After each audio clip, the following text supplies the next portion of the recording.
اللهم صل على سيدنا محمد يا رب صل وسلم دائما أبدا على حبيبك. حضرت اویس کرنی رحمۃ اللہ علیہ یمن کے مشہور قبیلے کرن سے تعلق رکھتے تھے. آپ کی ساری زندگی گمنامی، عبادت، توبہ و استغفار اور والدہ کی خدمت میں گزری. آپ نے رسول اللہ صلی اللہ علیہ وسلم کو دنیا میں کبھی نہیں دیکھا، لیکن رسول اللہ صلی اللہ علیہ وسلم آپ کو اپنا صحابی نہ ہونے کے باوجود امت میں سب سے افضل تابعی قرار دیتے تھے. اویس کرنی رحمۃ اللہ علیہ کی والدہ بہت ضعیف تھی، دکھوں اور بیماریوں میں مبتلا تھی. اویس کرنی رحمۃ اللہ علیہ ان کے واحد خدمت گزار تھے. آپ رحمۃ اللہ علیہ نے کبھی والدہ کو تنہا نہیں چھوڑا، حتیٰ کہ حج پر جانے سے بھی والدہ کی اجازت کے بغیر نہیں گئے. نبی کریم صلی اللہ علیہ وسلم کی خدمت کی، زیارت کی شدید خواہش تھی، لیکن والدہ کی خدمت کو ترجیح دیتے تھے. ایک مرتبہ اویس کرنی رحمۃ اللہ علیہ نے اپنی والدہ سے کہا، اماں میں مدینہ جا کر رسول اللہ صلی اللہ علیہ وسلم کی زیارت کرنا چاہتا ہوں. والدہ نے فرمایا، بیٹا تم جا سکتے ہو، مگر شرط یہ ہے کہ زیادہ دیر نہ رکنا. اگر رسول اللہ صلی اللہ علیہ وسلم گھر پر ہو تو ملاقات کر لینا، ورنہ لوٹ آنا. اویس رحمۃ اللہ علیہ سفر کر کے مدینہ پہنچے.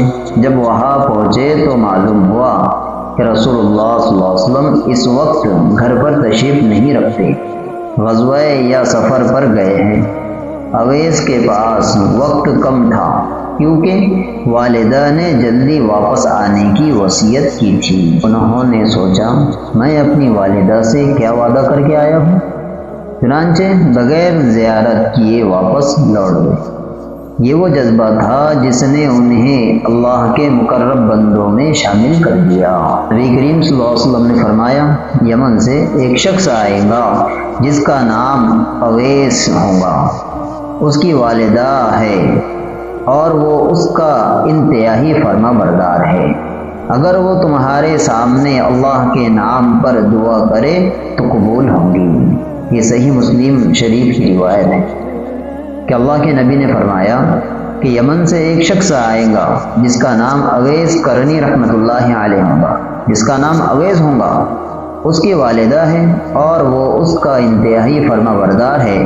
اگر وہ تمہارے سامنے اللہ کے نام پر دعا کرے تو قبول ہوں گی. نبی کریم صلی اللہ علیہ وسلم نے حضرت عمر رضی اللہ عنہ اور حضرت علی رضی اللہ عنہ سے فرمایا، میری امت میں ایک شخص ہے جس کے لیے میں سفارش کرتا ہوں، اس کا نام اویس ہے.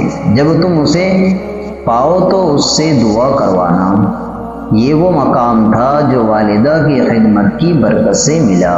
خلافت فاروقی کے زمانے میں جب یمن سے قافلہ آیا تو حضرت عمر رضی اللہ عنہ نے پوچھا، تم میں اویس کون ہے؟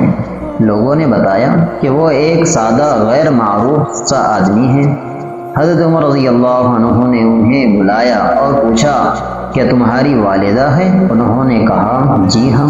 حضرت عمر رضی اللہ عنہ نے فرمایا کہ رسول اللہ صلی اللہ علیہ وسلم نے تمہارا ذکر کیا تھا، میرے لیے دعا کرو. اویس کرنی رحمۃ اللہ علیہ حیران رہ گئے کہ امیر المؤمنین ان سے دعا کی درخواست کر رہے ہیں.